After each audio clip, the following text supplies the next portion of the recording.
Welcome to the Informed Pregnancy and Parenting Podcast. I'm your host, Dr. Elliot Berlin, and hosting right beside me today, Juliette Lamar. I am right here. Always. Guys, if you like our show, do me a favor and take a moment to share with your friends and go into your podcast app. It'll take you 1 second. Leave us a rating and some feedback because we actually respond to all that feedback, and we're always happy to hear from you. Our guest today is a pediatrician with over 3 decades of experience in Santa Monica, California. He's the creator of the Hamilton Hold, a method for soothing crying babies, as seen on YouTube by over 30 million people. He's also the author of 7 Secrets of the Newborn, Secrets and Happy Surprises of the First Year. He's a proud father of 6 children and grandpa to 8 more little ones.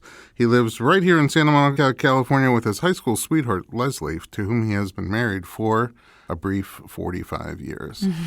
Dr. Bob Hamilton, welcome to the podcast. Thank you, Elliot. Pleasure to be here. Talk to us about medicine. When did you... let's go back a minute in time. How early in your life were you interested in medicine? You know, it's funny. My father was in the Navy. My father was a guy who never got an 8th grade education. But he went into the Navy as a young man and became involved. He was a medic, I think, in the Navy and worked in that capacity. And I will tell you that from the time I was a young child, my father said to me, "Bob, be a doctor." Now, I don't know if he planted that seed in my brain or whatever, but for whatever reason, maybe I didn't want to, disappoint my father or what. But I also had actually a fair amount of medical exposure as a young child too. I was pretty significant asthmatic. And I remember as a young child being, shuttled over to the hospital to get, in those days, a shot of epinephrine, which cured me immediately, hyped me up a little bit. I have to tell you, I think I remember being a little bit off the wall. It's adrenaline. Adrenaline, yeah, that's what epinephrine is, full-on adrenaline. So, your asthma went away, but you were, hyped up for the rest of the night. You don't need a roller coaster. We could just inject it in you. So I think, when I look back, and I've actually thought that, what drew me to this profession? Because I really thought it, even when I was in junior high and high school, I thought I'm going to be a doctor. I didn't articulate it, but I thought that. I think it was probably the early seeds that were planted in my life. As a Navy family, did you move around a lot? Where did you grow up? No, that was my dad's former life when I grew up in a little town called Eureka, California. Oh, Eureka. Eureka. It's hard to not say it that way. Yeah, exactly. I found it. And actually, Eureka's on the state seal. If you look at California, it says Eureka. Oh, okay. And as a kid growing up, I thought everybody's hometown was on the state seal. I didn't realize that Eureka was just unique. But anyway, that was my hometown, born and raised there, and never really left Eureka hardly until I was in my 20s.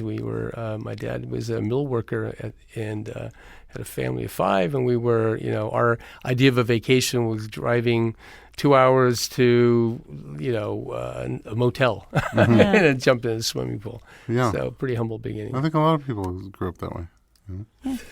We did. I can tell you, Humboldt County, that was the way we did it. There wasn't. We went to the rivers. We went to the beaches. We kind of went into nature. It's rich with that nature up there, though. It's just full of it. Humboldt County is absolutely beautiful. Yeah. Really, it's home of the redwoods. And so you go up there and you look at these trees that have been alive for thousands of years. It's incredible. And you kind of go, there's an awesomeness, and the solemnity, if you will, of these redwood groves. You walk into them and you look around and you realize, I'm tiny. Mm-hmm. Yeah, I remember being tiny as a child, but now even as an adult, I'm tiny. Yeah, it's amazing. I do sometimes think about trees in general, and those redwoods in particular, and just all the things that they've been around for. Mm-hmm. Yeah, sometimes thousands of years. Yeah. Sometimes it's really just very calming to know that the world will go on. Mm-hmm. I have been in Israel, where you actually go. There's some of these old olive groves, the Mount of Olives and the Garden of Gethsemane. There are olive trees which are literally thousands of years old, and you kind of go, "What has that tree witnessed?" Yeah, especially over there. Over there, unbelievable. Mm-hmm. Yeah. Wow. So, did you aim straight for medical school? You wanted to. Well, I wish I could say I did. You did not. I actually went 1 year to college and dropped out for a year and kind of did, lived kind of what people did in Humboldt County. I lived on a commune for a while, which was kind of the thing I did, people did in that time. And really, it was actually a point of turning in my life. I said, you know what, I have to figure out what I want to do here. And went back to school with an ardor, which really kind of carried me through. It turns out that going to medical school is an effort. I mean, it was hard to It's break. not easy. Not easy, and to get in and to make it through that bottleneck, if you will, into the doors of a medical school is really a tremendous amount of work. And I had to, look, I lived under a book. I lived in a library. I spent hours and hours of my life studying, and fortunately, I had I got married young, and I had a wonderful wife who supported me and was there the whole time. So I'm a fortunate guy. Yeah. Did you have kids while you were in school? I did. My first son, Josh, was born. We were young. We were 22. Don't recommend that to everybody. I was like, wow, that's young. Well, your prefrontal cortex is not really mature. Mature as a man until you're about 25. My son can tell you that, maybe even now.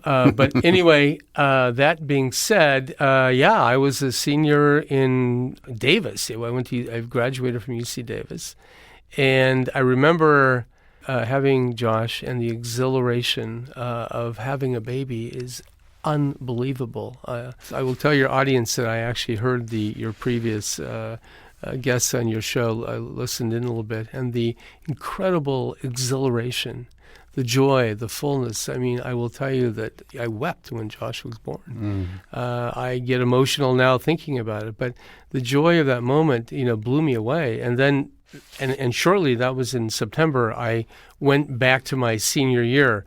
Now, let me tell you, PChem and organic chemistry and physics, it doesn't really bring a tear to your eye. No. Okay. And so the grandeur of what I had experienced in that delivery room with my wife, and then going back to the classroom, let me tell you, I remember thinking, I'm really glad I only have one more year to go, because I don't think I'm going to make it if I had too many. My undergraduate days I'm talking about. Yeah. And then I had children in medical school too. My daughter Noelle was born, and my third year, she actually became a pediatrician. She was in practice with me in Santa Monica. Oh, no kidding. Very, very happy about that. And then my third child, Sarah, was born during my training in pediatrics. Wow. So 3 of my 6 children were born really during my training. Did you decide early in your medical career that you wanted to do pediatrics, or did that come later?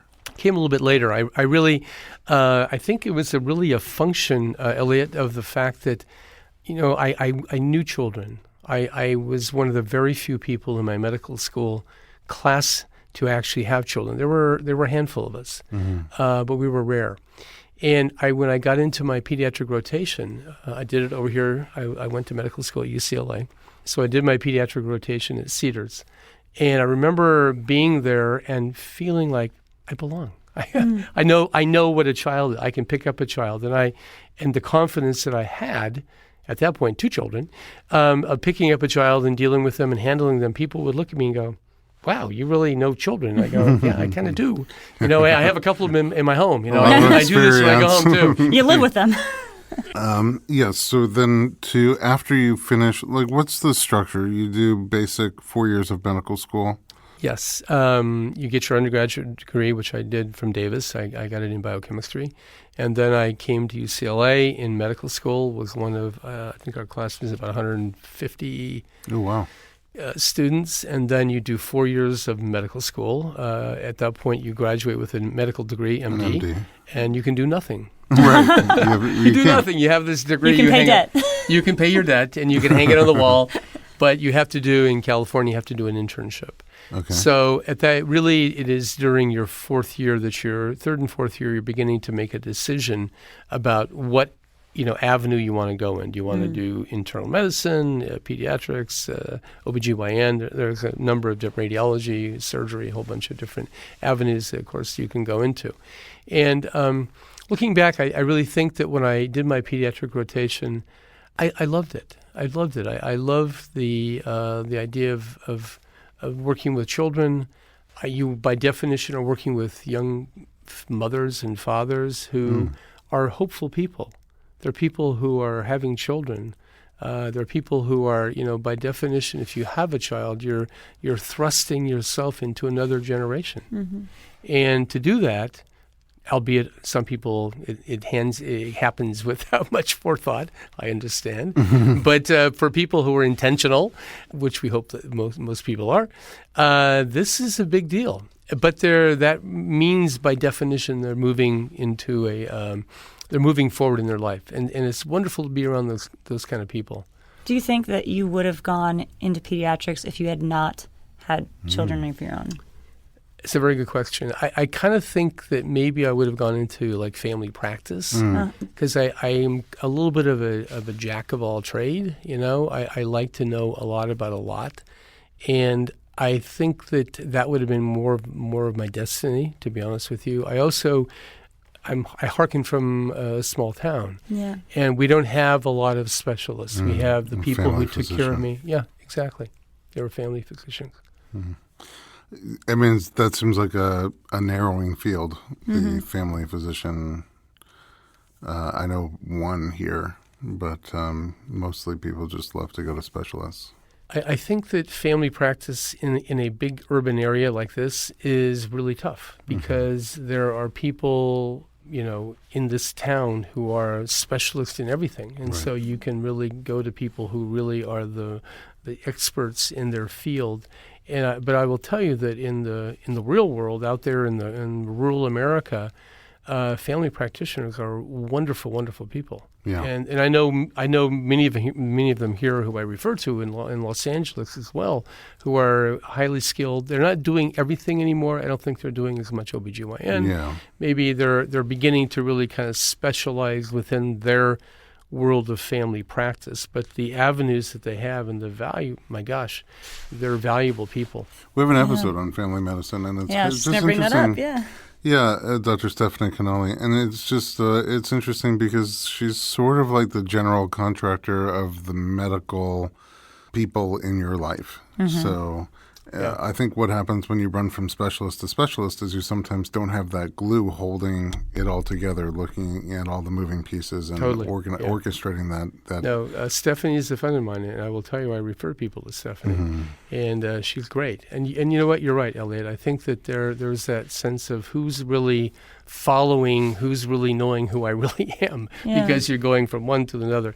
And to a degree, I'm a general pediatrician. You know, we have that to a degree in our field as well. We hand off our patients to pediatric cardiologists or endocrinologists or whatever, and sometimes I think the patients may be confused who their doctor really is. That's a big problem. I think it's like if your pinky hurts, it could be because you broke your pinky, or it could be because you're stressed. And there's so many different factors that go into why your body's reacting a certain way, and that's getting lost a lot. Like sometimes the big picture gets lost. The big picture gets totally lost, and that's a great just episode. Looking there. Yeah, exactly.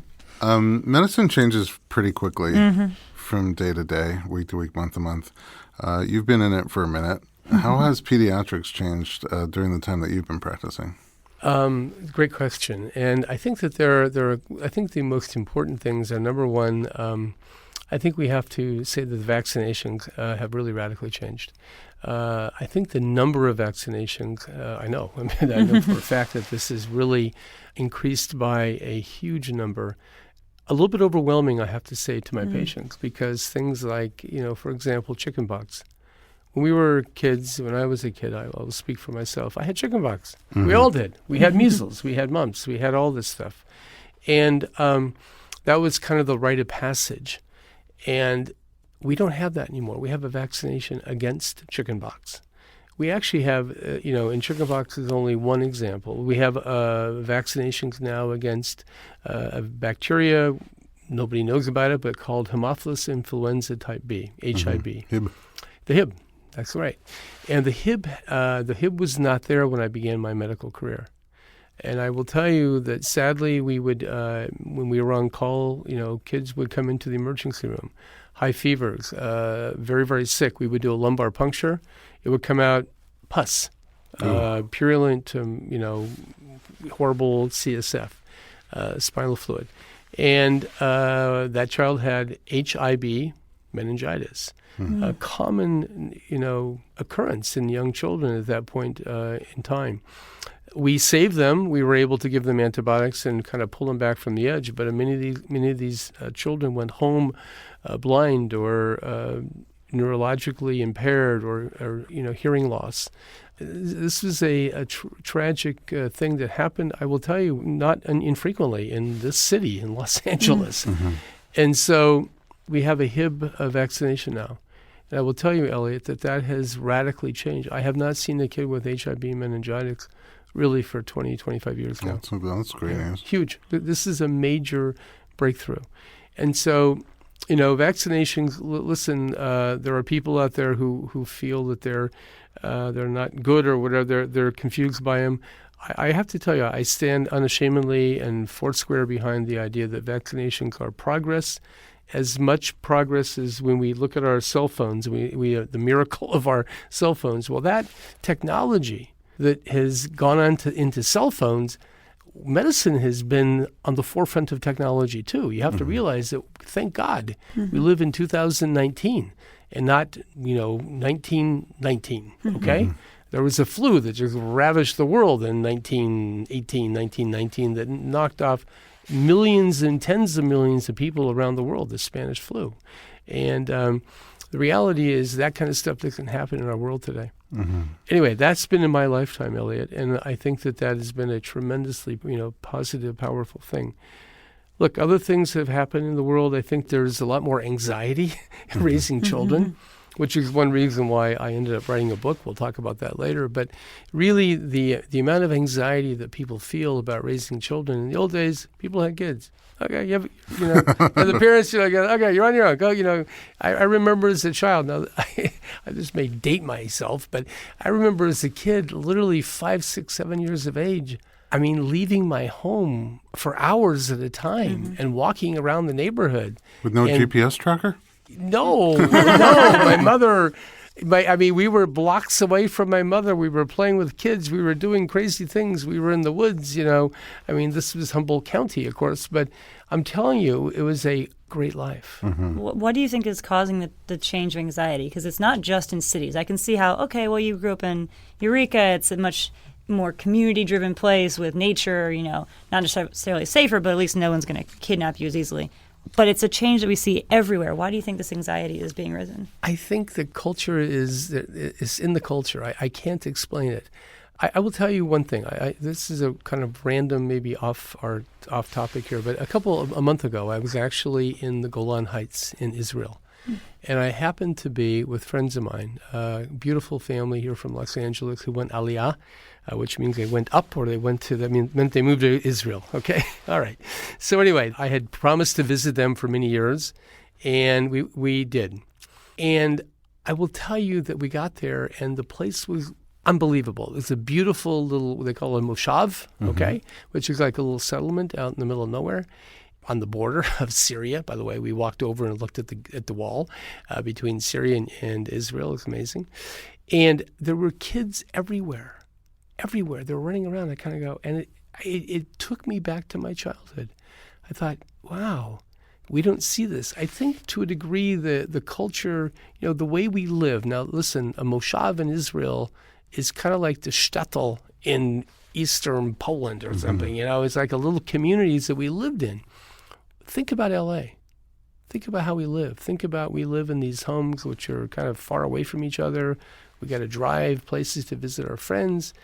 That sense of community that I remember having as a child. I really did. And what I saw in the Golan, it was the same thing. I mean, all the people were kind of like wandering into the house. Who are you? Where are you coming? It was this fluidity and the number of kids and people and noise and chaos. It was total chaos. But it took me back to my childhood, and I think that the culture has radically changed in terms of our connectedness to each other.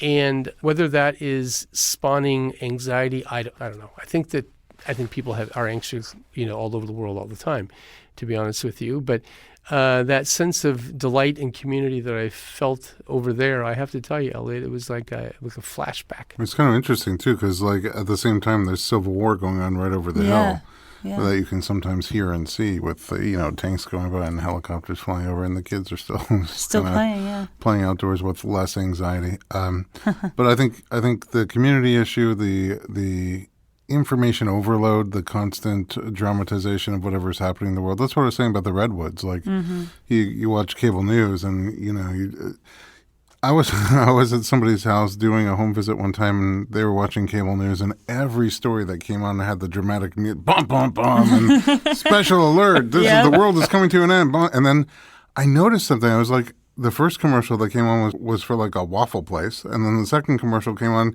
and it said, "Do you have high blood pressure?" And I'm like, I didn't before I started watching this newscast, but it's just, that's what we're exposed to 24/7 on the screens, on the phones, on the tablets, on the, and it's just like, you can't shut that out and just go into nature and enjoy your spot in the universe for the time that we have to be here. So I think that creates a lot of anxiety too. Yeah. And then also, I wonder in my mind, as much as our relatives can get on our nerves sometimes, if not living in the village, being supported and surrounded by your loved ones as you raise children, also creates quite a bit of anxiety for us. We're kind of out on our own. And yeah, we are. And I will tell you that family's important. Family's very important. And when you start having children and you feel that sense of being alone in the world, and definitely there are a lot of people who are raising children, people who are listening to my voice right now who feel alone in the world. They don't have their parents, and for whatever reason, their parents, we live in a very mobile world, society now. People are, it's not uncommon for families to be completely divided between East Coast, West Coast, all over. And other countries. Other countries. It's unbelievable. So, the old idea, I will tell you a little anecdote, and that is I have a family in my practice, sweet family. And they have a couple kids, and they actually bought the lot next to her parents, and they tore the fence down. They built a new home, and so these young children actually run back and forth between the homes of their grandparents and their parents. They've tore they have a big yard, bigger yard, right? And you know what? And the parents are great people, but they also have that incredible support from parents who are right there across the yard. Who can actually, they can go out to dinner and not call a babysitter and say, "Hey, mom and dad, come over and watch the kids," or kids will run over to you. Get over, mom and grandpa's guy. We're gonna go out to dinner, and that freedom and that wonderful sense of community that they have created. And it can be done here in LA, and people do it. Look, there are great. You might not need as much Xanax. Yeah. You see? Yeah, exactly. Yeah, as someone who doesn't have kids yet but lives in Los Angeles, that's one of the things that gives me anxiety about having kids is not having the village. Like, once I do this, it's like my husband and I, and our family's pretty close, but at the same time, they're not next door. We would have to do all that, and that's something that I think a lot of people my age are thinking about. Like, I have to put everything on hold because there is no backup plan once you have this kid. Yeah, people end up hiring the village. That's why the doula, the childbirth educator, the lactation consultant, the But that is so much money, and then you're like, it's a lot of money. But I'm just saying that's where all those professions came from because yeah. we don't live with them anymore. All right, let's take a very quick break. We're going to be right back with Dr. Bob Hamilton.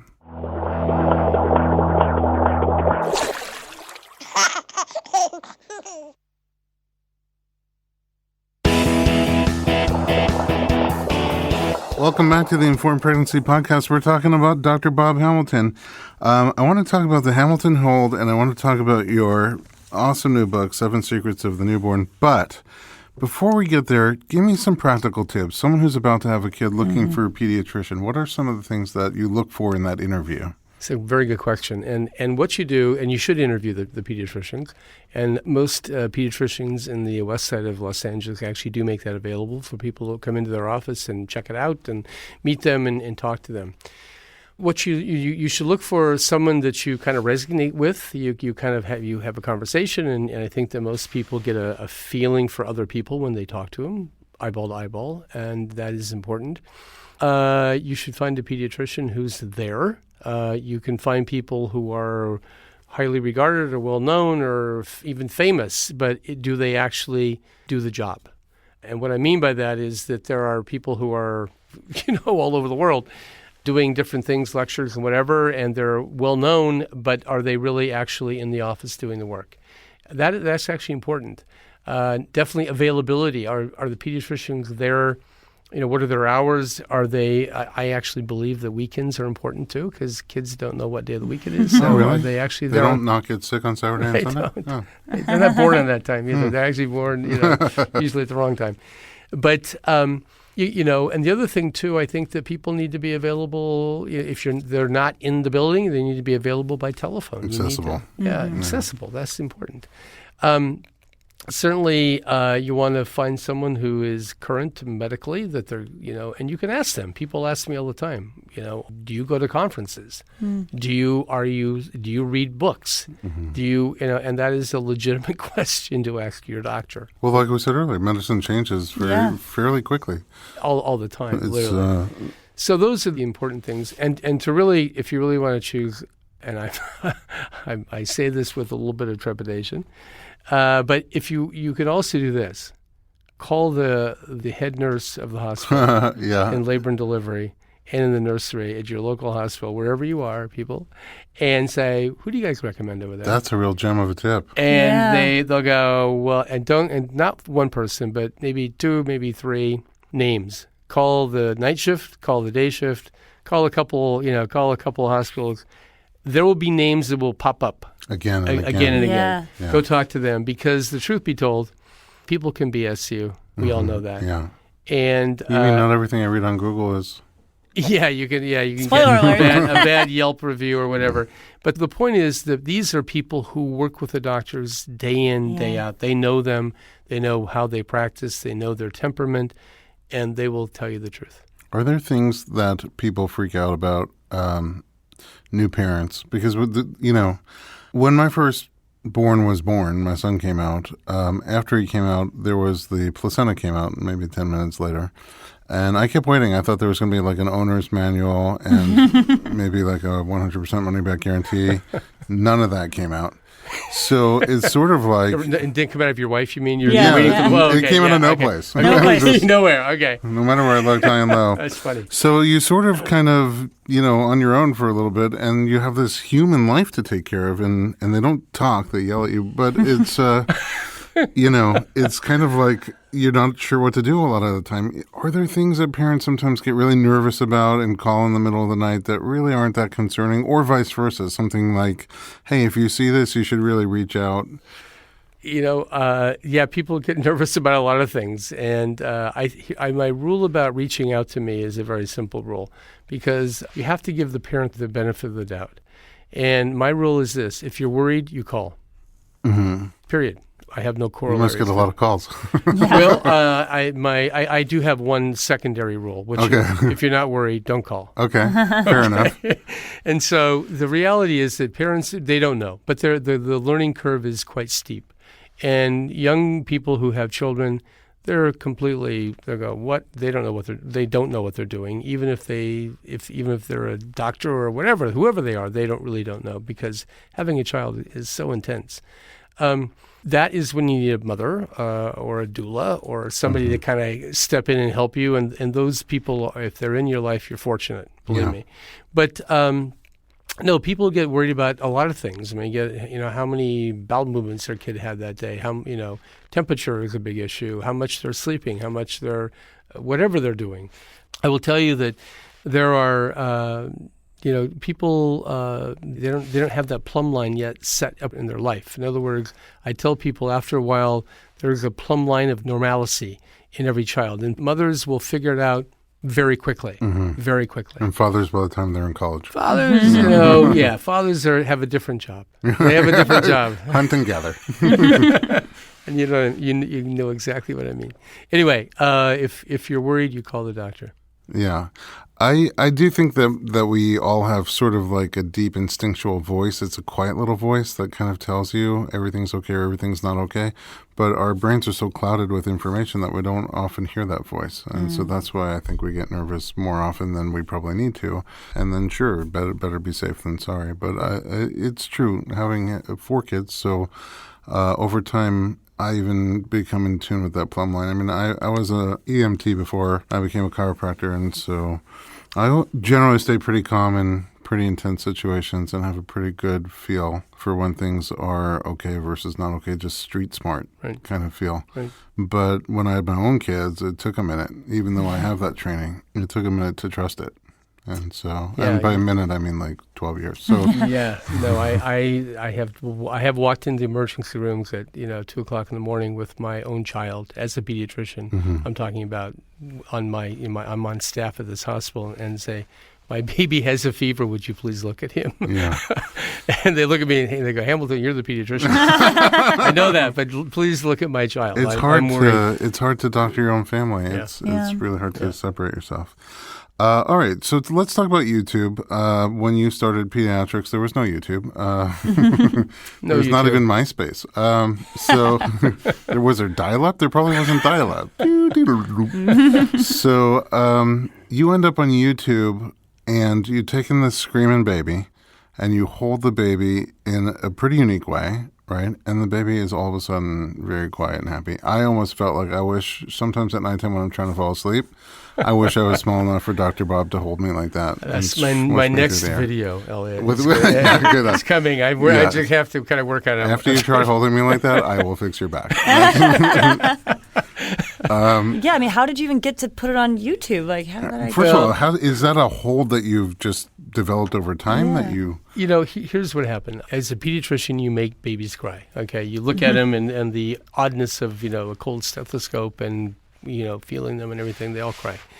And so when they cry, to have a meaningful conversation with a parent, I felt like I needed to make them not cry, okay? So I'm a father. I feel very comfortable with children, picking them up and holding them. So I would just naturally kind of pick up a child to try to comfort them, okay? I'm talking about in the room after the mother's had the baby, she's laying in a bed. I'm on the other side of the room examining her child. So I would naturally pick up the child and comfort them myself, okay, rather than racing the child over to the mother. So I would do that. And over time, I just kind of began to develop this funny little thing of picking them up and holding their arms. Basically, I'm swaddling their arms. That's all I'm doing. That's what it looks like, yeah. Yeah, I'm swaddling them with swaddle. their arms in the front. Exactly, yeah.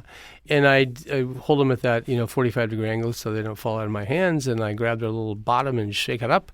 And you know what? I think that Harvey Karp, my friend, calls that the calming reflex. And I completely agree. You definitely calm them down. I also think I'm overwhelming them neurologically. I think they're kind of going, what is going on to my body? There's a lot of sensory. Yeah, there's a lot going on. And whatever it is, I don't really care what's going on in their brain. I shouldn't say that. But but whatever it is, boom. They will, if you do it right, I'm telling you, I'm not bragging here, I'm telling you, they quiet down. And it really does work quite well. So I did that for, many, many years. And what happened is my patients said to me, hey, Bob, why don't you put that on YouTube? Now, mind you, I didn't really know what YouTube was? Well, kind of. I kind of vaguely knew what YouTube was, but I wasn't like, how do I put something on YouTube? I didn't know how to do that. So anyway, I finally said to myself, you know what, I'm going to do this. I'm going to make that video. So it's kind of like a to-do, you kind of check off your to-do list. On your list, yeah. Before God, video. I promise that was what it was. Oh, really? That was what it was. It was not like I had this scheme of, I'm going to make a video that's going to be seen by, I would have been happy if that video would have been seen by 10,000 people. That was I did have a goal. It was 10,000 people. Well, what happened, of course, is now amazing, and it took off and it went viral. As a doctor means that you've got a bad cold, different kind of viral, yeah, or you've got you got diarrhea, yeah. something bad. Your video's gone viral. Yeah, oh no. Anyway, so it did go, happily. So look, I was happy. It has helped people all over the world, literally. And people in New York saw it. They liked it. I got to go on Good Morning America. I got to go. I got to meet Dr. Oz, who's, by the way, a great guy. Yeah. To tell you.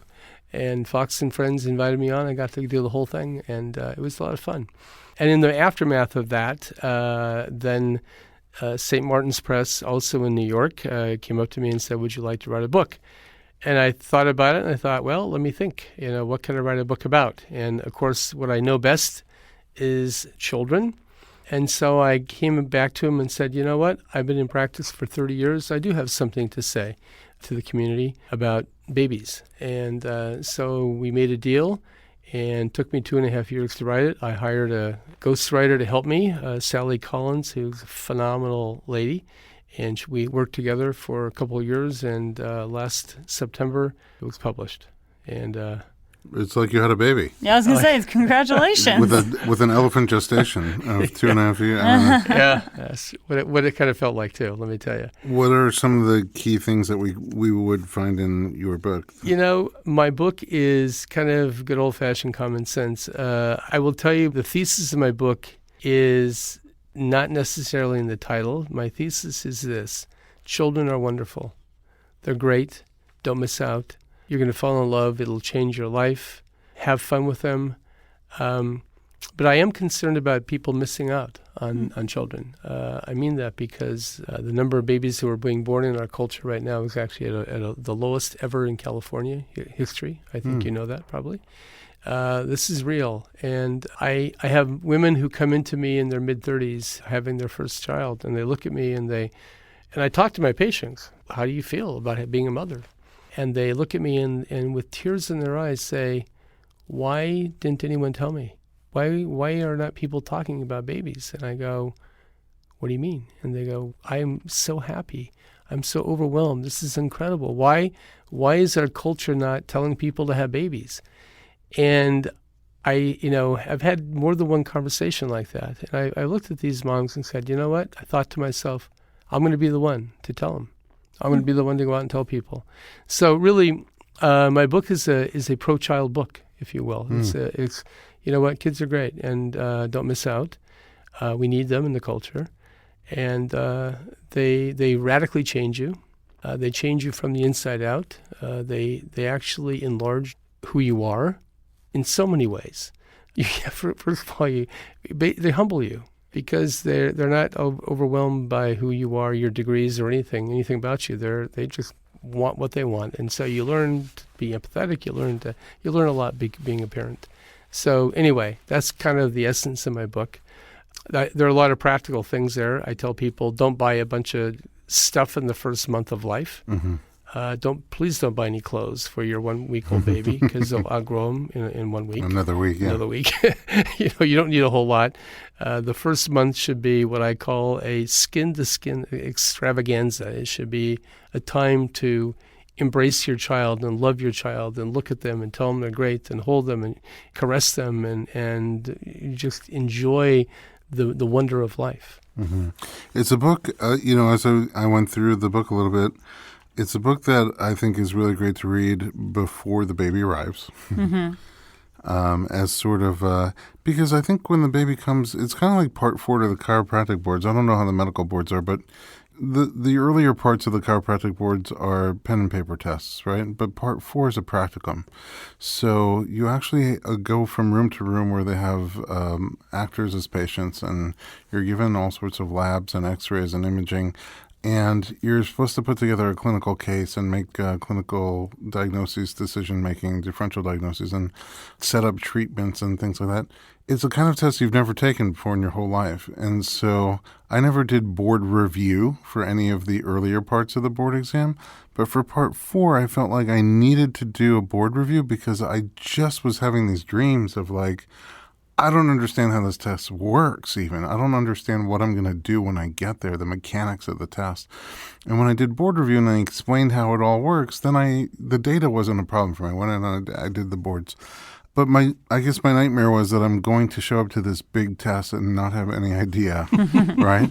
And that's, in retrospect, a little bit how I felt when my first child was born. And so to have a book like this to kind of just read during the peaceful part of pre-parenting, when the baby's still brewing in there, when the baby's still cooking, I think it gives you sort of like a driver's permit, enough information that you can kind of go out there with just enough confidence to kind of like maybe sloppily drive down the street, but not harm anybody, you know? Yeah, that's about right. and then you learn through experience. Like the more you do do. it, the more you learn, and you have a good pediatrician behind you, then, you know, you have the full complement. So I think it's a really nice book, and you have this wealth of experience, starting with your own children, and your progression through having children seems to have led you into pediatrics, and now led one of your children into pediatrics with you. That must be really gratifying too. Tremendous.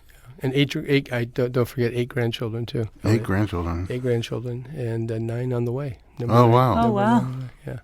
So my life is completely surrounded by children. In my mind, that's just like even a lot of names to remember. Yeah, a lot of names, a lot of birthdays. A lot of birthdays. My wife and I practice that, by the way. We practice The names and birthdays? Well, no, not You the got names. We got flashcards? the names down. We got the names down, but the birthdays we actually do practice. You know, we kind of quiz each other. A little Quizlet? Yeah. You have to. I don't know. We just plug them into Google Calendar and get a reminder. Better way. Yeah. Well, I really appreciate you coming and sharing your Delight. information and your expertise with us and with our listeners. Where can we find you online?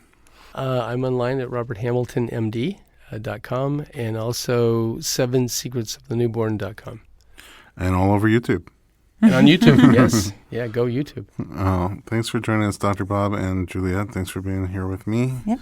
Again, at home, if you have questions or topics, and we're getting a lot of them now. People are sending in topic requests. We read every single one of them. We reply to pretty much all of them. And we make episodes based on the information that you're seeking. So reach out to us at info@informedpregnancy.com.